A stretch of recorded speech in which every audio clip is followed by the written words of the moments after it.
ሰምቼ ልጠይቅ እንደመጣው ስታቅ ልታከብረኝ ይገባ ነበር። አንተ ነበርክ አይደል? ለምን ብዬ እንዴ ወንድሜ ላይ ለምን ብዬ ገዳይ ልካለሁ? ምንም ቢሆን እኮ ስጋዬ ነው። በቃ ይሄ ሰውዬ መቼም እኛ መተው አይችልም ማለት ምን አይነት ቀሽም ሰው እንደሆነ ቤት ስለሆነ ጋባዥ አያስፈልግህም ብዬ እኮ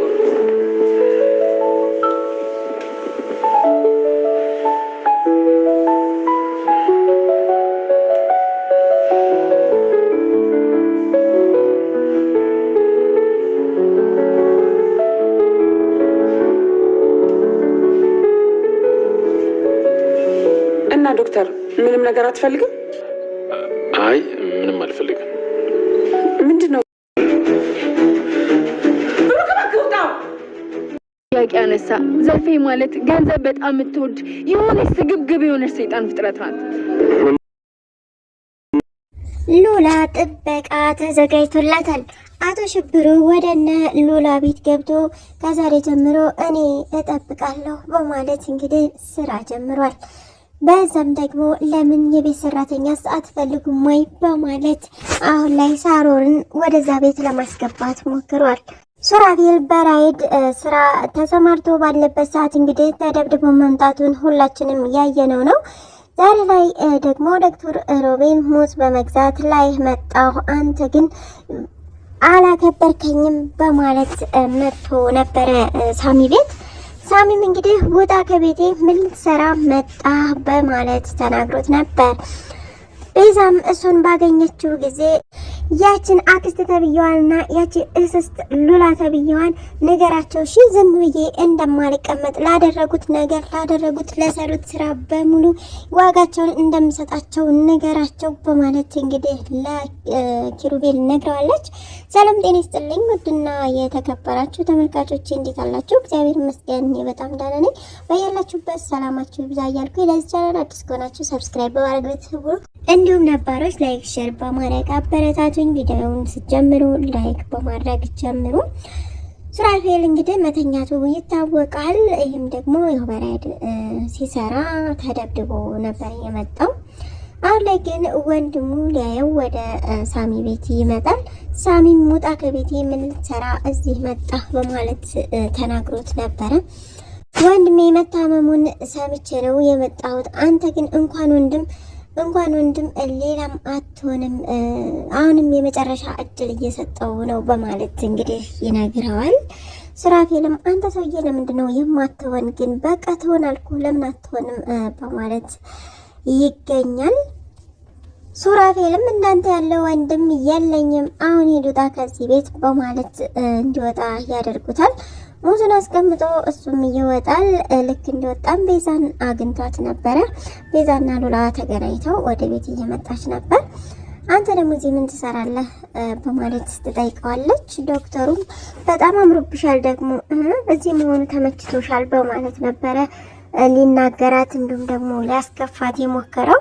ቤዛ ግን ታውቃለህ ለዛች ላስመሳይ ሉላና እንዲሁም ደግሞ ለአክስቷ ንገራቸው፣ ለሰሩት ስራና ለሰሩት ግፍ ዋጋቸውን እንደሚያገኙ ንገራቸው፣ እሺ አለቃቸውም በማለት ዞር በልዲ ከመንገዴ ብላ ወደ ቤቷ ገብታለች። እንግዲህ እንደገባችም ሱራፌል ምናልባት እውነትሽን ይሆን እንዲህ የምታወሪው ወይንስ እያስመሰልሽ ይሆን በማለት ነበር ለራሱ ጥያቄ የጠየቀው። አሁን ላይ የሉላ ሀሳብና ምኞት ይሳካላት ይሆን አይታወቅም። ምክንያቱም ሉላ አሁን ላይ የተቻላትን እያረገችና እየጣረች ነው የምትገኘው። እንዲሁም ደግሞ ከዶክተር ሮቤል ጋር ሆና የቤዛን ገንዘብ ማለትም አሁን ባክስቷ የሆነውን ሁሉ በራሷ ለማድረግ አግዘኝ እያለችው ትገኛለች። ለዚህም ደግሞ እጅግ በጣም እየፈጣጠነች ነው የምትገኘው። ነገር ግን ይሄ ሀሳቧ ለበቀል ወይንም ደግሞ ለዚህ ገንዘብ ለማስመለስ በማለት የገባችበት ነገር ምናልባት በኋላ ፍቅር ላይ እንዳይጥላት ሉላ ታሳስበናለች። በዛ ላይ ደግሞ እርጉዝ ናት። የዶክተር ሮቤልም እንግዲህ ከነሱ ጋር ሲሄድ ወደ እሷ ጋር ነበር የሄደው። በር ሳይከፍት ነበር የገባባት። እሷም ሻወር ወስዳ ቅባት እየተቀባች ባለበት ሰዓት ነበረ የመጣም ሳታንኳኳ የምትገባው ብላ ኮስተር ብላ ነበር የተናገረችው። ዶክተር ሮቤልም ይቅርታ በማለት እንግዲህ ልውጣልሽ በማለት ጠይቋት ነው። ልብስ ልበሽ ቢላትም ችግር የለውም በቃ ተቀመጥ በማለት ይቅርታ አስተነገርኩ አይደለ በማለት ይቅርታ ትጠይቀዋለች። የሚጠጣ ነገር ምን ትፈልጋለህ? ምን ላምጣልህ? እያለችው ቅባቷን እየተቀባች ነበረ። እሱም የሆነ ቀዝቀዝ የሚያደርግ ነገር በማለት እንግዲህ በሚያወሩበት ሰዓት የሉላ የልጇ አባት የቀድሞ ፍቅረኛዋ በር ከፍቶ ይገባል። ምን ልትሰራ ደግሞ እዚህ መጣ በማለት ከመቀመጫዋ ደንግጣ በመነሳት ሉላም ትጠይቀዋለች። እንዲሁም ደግሞ ሂድ ውጣ ይለዋል ኪሩቤል። የልጇ አባት እኮ ነኝ አልወጣም በማለት ይናገራል። ነገር ግን ሂድ ውጣ ቢለው ጭራሽ ሊደበድበው ሞክሮ ነበር። ነገር ግን ኪሩቤል ሽጉጥ በማውጣት መሞት ካልፈለግ ከዚህ ውጣ ሲለው ይወጣል። ኪሩቤልም እንግዲህ እዚህ ቤት ግዴታ ጥበቃ ያስፈልጋል በማለት ወደ ሽብሩ ደውሎለት ነበረ። ሽብሩም ከሳሮን ጋር ቁጭ ባለችበት ሰዓት ያው ይደውላል። አሰብክበት ወይ በማለት ጠይቆት ነበር። እሷም ደግሞ ግባ፣ እዛ ቤት መግባት አለብህ፣ በቃ ግባ። ለተበዳይ ነው ወይንስ ለበዳይ ነው ግን አንተ የምታግዘው? እሱና እንዲሁም ደግሞ መንትዮቹን እየተበደሉት እሱና ያቺ አክስት ተብላ ነው እህቶቹ ላይ እነዚህ ትማማቾቹ ላይ በደል የደረሰባቸው። ስለዚህም እዛ ቤት መግባቱ ጥሩ ነው፣ እባክህን ግባ እያለች ትገኛለች። ሽብሩም እንግዲህ እገባለሁ ችግር የለም በማለት ይነግረዋል። አሁን ጥሩ ውሳኔ ነው የወሰንከው፣ በጣም ጎበዝ በማለት እንግዲህ ግን ለምንድነው ሉሲ ስላንተ ክፉ የነገረች በማለት ነግራው ነበር። አይሷም እኮ ስለኔ ብዙ አታውቅም እኮ ብዙም አብረን ያሳለፍነው ነገር የለም በማለት ሽብሩ ይነግራታል። ሽብሩም እንግዲህ ወደዛ ቤት ሰራተኛ ሆኖ ጥበቃ ሆኖ ይገባል። ሉላም ከቤት በወጣች ሰዓት እንግዲህ የልጇን አባት መንገድ ላይ ታገኘዋለች። ለምንድነው ግን እማትረጅኝ? ይቅርታሽን እስከማገኝ ድረስ መቼም ካንቺ አርቅም። አሁንም ይቅርታሽን እጠብቃለሁ። በቃ ይቅርታ አልኩሽ አይደል? ይቅርታዬን ተቀበይኝ እያላት ይገኛል። እሷም ዞር በልልኝ፣ በቃ አትከታተለኝ እያለችው ትገኛለች። በዛ መሀል ሽብሩም የሚመጣና ምን ፈልገህ ነው? እኔ እሷ ጠባቂ ነኝ በማለት ያባርረዋል።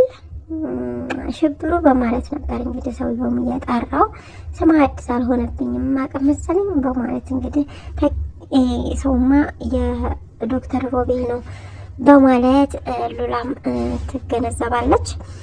ከዛሬ ጀምሮ ጥበቃሽ ነኝ ቢላትም እኔ ጥበቃ ያስፈልገኝም በማለት ትነግረዋለች። ለካ በሩን መጠበቅ የተባልኩት በማለት ወደ ቤቱ ይመለሳል። ሉላም እጅግ በጣም ነበረ እየከበዳት ተዋናዮች ግን እንዴት ነው እንደዚህ መኖር የሚችሉት እያስመሰሉ? እኔማ አልችልም ደከመኝ አሁንስ እያለች ትገኛለች። ምክንያቱም የውሸት ዓለም ላይ ነው የምትኖረው። ነገር ግን ይሄ የውሸት ዓለም ብላ የጀመረችው ምናልባት የእውነት እንዳይሆንባትና በኋላ እጅግ እንዳትጎዳ ሁላችንም እናስባለን። ሱራፌልና ቤዛም እንዴት ናት ግን ያች ሉላ? እኔ አሁንስ እያሳዘነች ነው በማለት ሱራፌል እየተናገረ ነበረ። አሁን ነገሮችን እጅግ እያፈጣጠነች ነው፣ አላቅም በጣም ፈርቻለሁ፣ ከንፈሩን ስሟለች በማለት ትነግረዋለች። ያም ደግሞ ዘርፌ እያየች ነበረ እሷን ለማሳመን ነው በማለት ለሱራፌል ትነግረዋለች፣ ቤዛ ማለት ነው። ሽብሩ አሁን ላይ ሳሮንን እዛ ቤት ሰራተኛ አድርጎ ለማስገባት እየጣረ ነው። ሰራተኛ አትፈልጉም ወይ በማለት ሉላን ጠይቋት ነበረ። ነገር ግን ዋናዋ እናትየዋ ስለሆነች ይሄ ቤት የኔ ስለሆነ እኔ ነኝ ሁሉ ነገር የማዛው ስላለች አሁን ሉላ ብትፈልግ እንኳ ልትገባ አትችልም። ነገር ግን ሳሮን እዛ ቤት ከገባች ነገሮች ምናልባት ቀለል ሊሉ ይችላሉ። ሀሳብና እቅዶች እንዲሁም መረጃዎችን ለመለዋወጥ ከነቤዛ ጋር እጅግ ጠቃሚ ነው። በቀጣዩ ቪዲዮ ደግሞ እስኪ ምን እንደሚከሰት ተከታትዬ የማቀርብላችሁ ይሆናል። እስካሁን አብራችሁ ስለቆያችሁ እጅግ በጣም አመሰግናለሁ። ለዚህ ቻናል አዲስ ከሆናችሁ ሰብስክራይብ በማድረግ ቤተሰብ ሁኑ። እንዲሁም ላይክ፣ ሼር በማድረግ አበረታችሁ። ያላችሁ በመልካም ጊዜ። ሰላም ለሀገራችን፣ ሰላም ለሕዝባችን።